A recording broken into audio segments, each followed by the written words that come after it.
Simple interest समझने की कोशिश करते हैं बेटा। इसमें क्या होता है कि आप अपने अमाउंट को बैंक में ले जाके जब जमा करते हैं तो उस पर मिलने वाला इंटरेस्ट, साल के अंत में मिलने वाला इंटरेस्ट को ही हम क्या कहते हैं, सिंपल इंटरेस्ट कहते हैं। क्लियर? तो simple interest SI is equal to होता है P into R into T upon 100। ये सिंपल इंटरेस्ट होता है। P से प्रिंसिपल, R से रेट और T से टाइम अपॉन 100। SI से मतलब सिंपल इंटरेस्ट। क्लियर? नेक्स्ट देखते हैं। अब यहीं से आप फार्मूलों का डेरिवेशन कर सकते हैं बार बार। अगर आपको प्रिंसिपल अगर फाइंड आउट करना होगा तो P इज इक्वल टू होता है SI into 100 upon R into T। अगर आपको रेट फाइंड आउट करना हो तो रेट इज इक्वल टू होता है SI into 100 upon P into T। Next है, अगर टाइम पता करना होता है तो इसके लिए फार्मूला होता है SI into 100 upon P into R। Clear? यही होता है।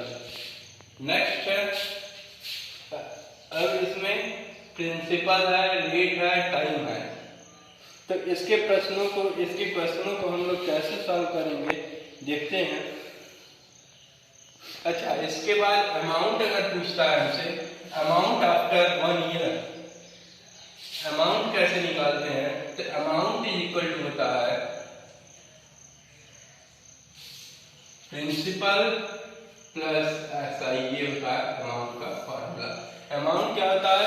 The money received after the 1 year is called amount. At the certain, आप कोई भी धन को बैंक में 100 रुपए लेके गए 5% के ब्याज से, तो 5% रेट है, तो साल में अंत में उस पे इंटरेस्ट 100 रुपए पे 5 रुपए मिल रहा है, तो साल के अंत में कुल कितने रुपए हो जाएगा? दैट मीन्स 100 प्लस 5, वही कहलाता है अमाउंट आपका 105 रुपीज। यही कहलाता है अमाउंट। तो इसके क्वेश्चनों को कैसे सॉल्व करेंगे देख लेते हैं एक बार। ₹350 टाइम दिया हुआ है 3 इयर्स और रेट दिया हुआ है 6%। आपको पूछ रहा है कि अमाउंट, सिंपल इंटरेस्ट और अमाउंट कितना होगा। तो SI निकालने के लिए डायरेक्ट फार्मूला है, SI इज इक्वल टू क्या है? P into R into T upon 100। तो P क्या है? 350 है, तो 350 मल्टीप्लाइड बाई रेट कितना है? 6 है, इंटू टाइम कितना है? 3 है, अपॉन 100। इसको सॉल्व आउट करते हैं तो 10 से 10, 5 2 जा 10, 5 7 जा 35, 2 3 जा 6, 3 3 जा 9, 6 जा 63 हो गया। ये हो गया SI। इसको क्या कहेंगे आप? SI। अब अमाउंट पूछ रहा है, अमाउंट इज इक्वल टू क्या होता है? P plus SI, principal plus SI को ऐड कर देंगे तो अमाउंट मिलता है आपका। तो प्रिंसिपल क्या है? 350, इसमें SI कितना निकालेंगे? 63, इसको ऐड कर देंगे। ये कितना हो जाएगा? 3 1 कैरी 1, इतना हो गया इसका अमाउंट। नेक्स्ट क्वेश्चन देखते हैं, क्वेश्चन नंबर D। मंथ और रेट दिया हुआ है 6%,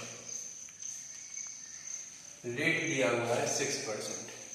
तो SI is equal to PRT upon 100। जो टाइम होता है वो मंथ में ना होके ये क्या होता है बेटा आपका ईयर में होता है। तो 20 मंथ को हम ईयर में कन्वर्ट करेंगे, तो 20 मंथ को ईयर में कन्वर्ट करने के लिए क्या करते हैं बेटा?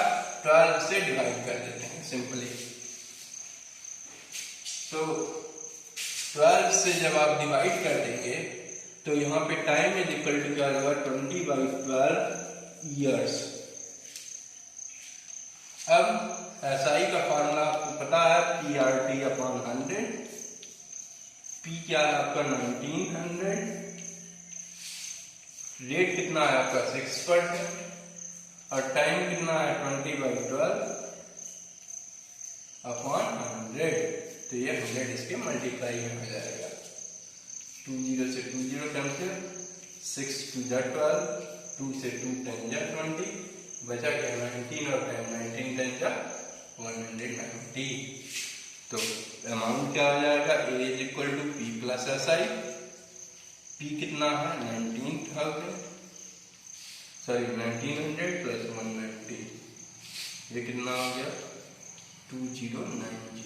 ये आपका आंसर हो गया। क्लियर?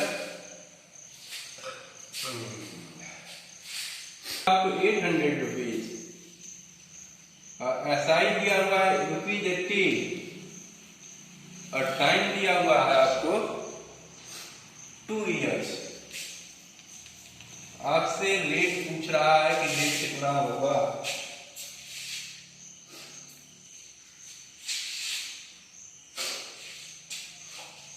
तो अभी अभी रेट का फार्मूला आप जाने ही हैं।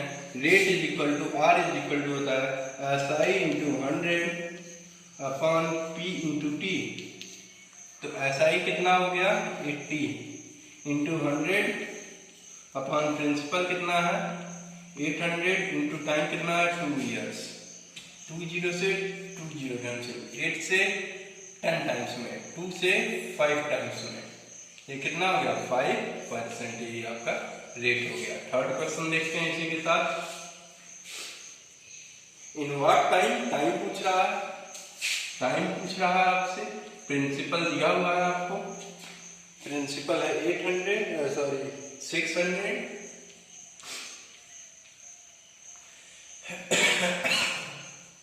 रेट दिया हुआ है आपको 4% और एस आई दिया हुआ है 48 रुपीज। आपसे पूछ रहा है कितना टाइम क्या होगा। तो टी इज इक्वल टू आप जानते ही हैं, T is equal to S I into 100 upon P into R. तो एस आई दिया हुआ, जो वैल्यू दी गई है उसको वहीं पे हम रख देते हैं और आंसर वहां से कैलकुलेट कर लेते हैं। ये हो गया 600 इंटू रेट कितना 4 है, 4 हो गया। 4 से ये 12 टाइम्स में, 6 से ये 2 टाइम्स में आया क्या t is equal to 2 years. Fourth question देखते हैं। करा find what sum of money. Sum पूछ रहा है, मतलब प्रिंसिपल की बात कर रहा है आपसे। प्रिंसिपल क्या होगा, एस आई दिया हुआ है 231, रेट दिया हुआ है 7% और टाइम दिया हुआ 3 इयर्स। आपसे प्रिंसिपल पूछ रहा है, तो प्रिंसिपल इज इक्वल टू क्या होता है S I into 100 upon R into T. तो एस आई कितना हो गया 231 इंटू 100 अपॉन रेट कितना है 7 इंटू टाइम कितना है 3 इयर्स। 7 से इसको डिवाइड करेंगे तो 7 3 जा 21, 7 3 जा 21, 3 से करेंगे 11 से 11 का 100 में मल्टीप्लाई कर दिए। पी इक्वल टू क्या हो गया 1100। यही आपका आंसर हो गया। इसी के साथ आपकी एक्सरसाइज समाप्त हो गई। इंटरेस्ट ये होता था कि जब आप बैंक में अपने पैसे को जाते हैं जमा करने, तो क्या होता है कि आपको हर साल उनका फिक्स रेट होता है कि आप मेरे बैंक में अगर 100 रुपये आप जमा करोगे तो मैं उस 100 रुपये पे आपको 3.5 या और 4.5% पर एनम उनका रेट होता है। इतने रेट से अगर आप 100 रुपये जमा करोगे तो वो 3 रुपये, 3.5 रुपये या 4, 4.5 रुपये, वो अलग अलग बैंकों के अलग अलग रेट होते हैं। तो 100 रुपये पे वो 3 रुपये, 3.5 रुपये या 4.5 रुपये वो देते हैं। तो कंपाउंड इंटरेस्ट ये करता है कि जब आप 1 साल तक आप पैसा अपना जमा किए बैंक में, तो दूसरे साल में वो जब दूसरा साल स्टार्ट होगा जैसे ही, तो दूसरे साल में जितना आपका अमाउंट होगा लास्ट ईयर का वो प्रिंसिपल बन जाता है। फॉर एग्जांपल जैसे आप मान लेते हैं, जैसे देख लीजिए यहाँ पे मानते हैं आप P रुपए बैंक में जमा किए, रेट R था, 1 साल के लिए, टाइम 1 है, अपॉन 1 साल के लिए आप P रुपए R रेट से जमा किए, तो SI कितना हो गया PR/100। अब अमाउंट आफ्टर 1 ईयर क्या हो जाएगा बेटा, amount after eight the end of first year,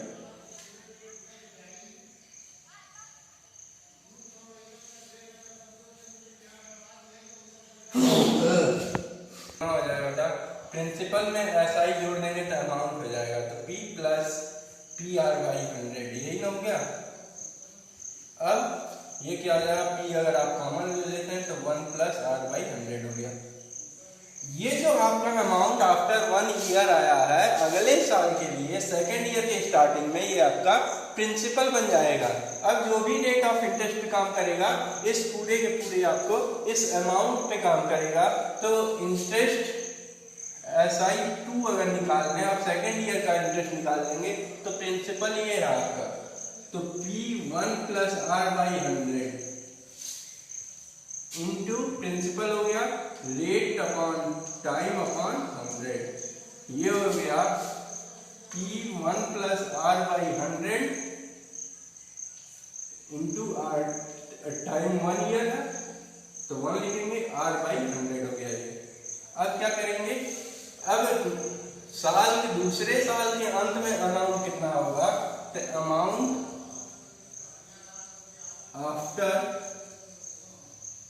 amount after second year at the end of second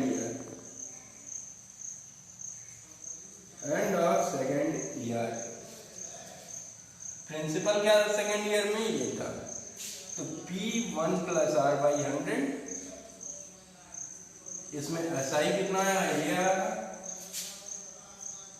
plus जोड़ देंगे प्रिंसिपल में SI को जोड़ देते हैं तो ये प्रिंसिपल था आपका, क्योंकि सेकेंड ईयर अमाउंट जो है फर्स्ट ईयर का, वो सेकेंड ईयर जब शुरू होगा तो वो आपका प्रिंसिपल बन जाएगा, इसलिए ये हो गया P1 प्लस R/100 में ये आप जोड़ लेंगे, P1 प्लस R/100 और R/100, तो ये हो गया। ये देखिए ये और ये कॉमन हो जाएगा, तो ये P1 प्लस R/100 को आप कॉमन निकाल दिए तो अंदर यहाँ से बच गया 1 प्लस यहाँ से ये चला गया, यहाँ से बच गया R/100।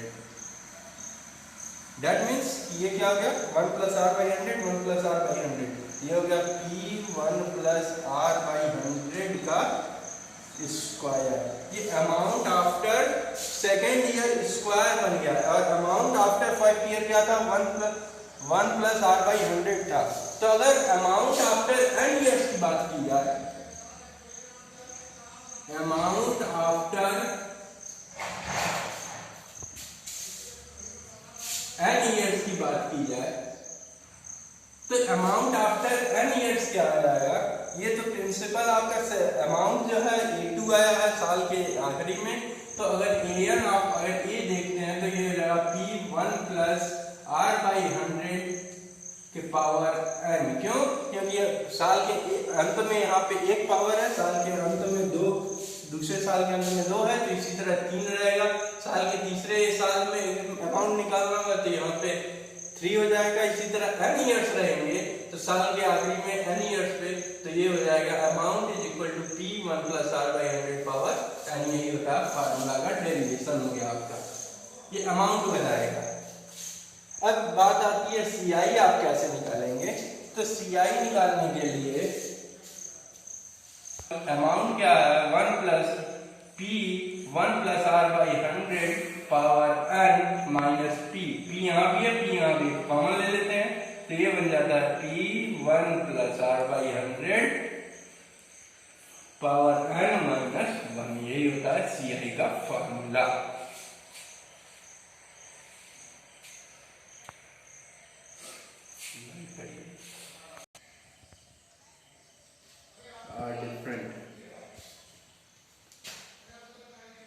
कह रहा है एक साल के लिए रेट कुछ और हो, दूसरे साल के लिए रेट कुछ और हो, तीसरे साल के लिए रेट और कुछ और हो, तो उसके लिए क्या करते हैं, अमाउंट इज इक्वल टू होता है P1 plus R1 by 100 1 plus R2 by 100 dot dot dot 1 plus Rn by 100। मतलब दूसरे अलग अलग केस के लिए, अलग अलग साल के लिए रेट अगर अलग अलग होते हैं तो अमाउंट इस तरह निकाल लेते हैं। तो इसके बाद प्रिंसिपल आपको निकालना होगा, तो आप CI निकालना होगा, तो अमाउंट निकल जाता है, अमाउंट में से आप प्रिंसिपल को माइनस कर देंगे तो CI निकल जाएगा। सेकेंड है, अगर रेट ऑफ इंटरेस्ट आपका एनुअली ना होकर हाफ ईयरली कैलकुलेट हो, if rate is calculated half yearly,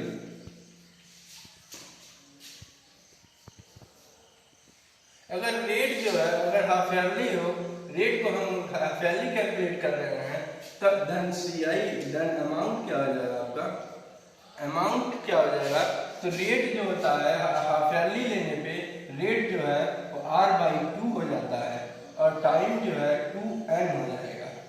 फार्मूले में कोई चेंजिंग नहीं होगा, फार्मूला थोड़ा सा बदल जाएगा, R की जगह आप R/2 लिख देंगे और T की जगह टाइम जो है वो 2n हो जाएगा। तो अमाउंट कैसे कैलकुलेट करेंगे, amount is equal to P1 plus R/2 लिखते हैं ना, 100 यहीं पे होता है तो 200 हो गया, पावर 2n हो गया।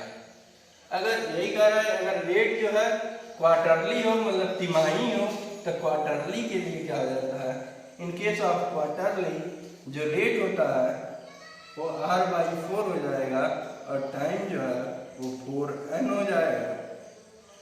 तो ये अमाउंट जो बनता है वो होता है P1 plus R/400 power 4n, यहाँ R/4 हो जाता है। तो कोई चेंजिंग नहीं है, क्वार्टरली अगर कैलकुलेट करना तो रेट दिया उसका चौथाई कर देंगे और टाइम को 4 टाइम्स बढ़ा देंगे और इसके बाद खूब आसानी से कैलकुलेट कर देंगे। एक एग्जांपल की मदद से हम लोग समझते हैं कि CI कैसे निकाला जाता है। देखिए, टेंशन नहीं है, टाइम जो 2 इयर्स का है, रेट 10% पर एनम है, मतलब साल भर का वो रेट दे चुका है, तो सीधा सीधा जो भी सारी वैल्यू देखी आप इसमें पुट कर देंगे।